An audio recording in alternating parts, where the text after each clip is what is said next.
Hi guys, day 17. ఈరోజు కూడా ఎవరు రాలేదు, నేనే ఫస్ట్.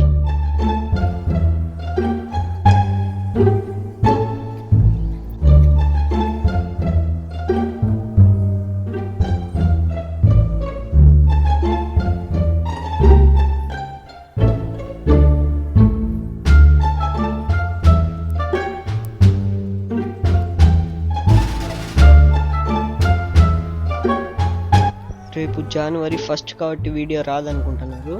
లేదు గైస్, రేపు కూడా వీడియో వస్తుంది, ప్రతిరోజు వీడియో వస్తుంది. ఎందుకంటే నా కెరీర్ మీద నేను బాగా ఫోకస్ చేద్దాం అనుకుంటున్నా. అంటే కొన్ని రోజులు ఎంజాయ్మెంట్ అన్నీ పక్కన పెట్టేసి నేను నా సక్సెస్ని వెతుక్కుంటూ వెళ్తున్నా. నాతో పాటు ఎవరెవరు వస్తారో ప్లీజ్ గైస్ లైక్ చేసుకోండి. మనం ఏంటో అందరికీ చూపిద్దాం గైస్. మనం అంటే అందరికీ భయం పుట్టాలి ఆటోమేటిక్గా.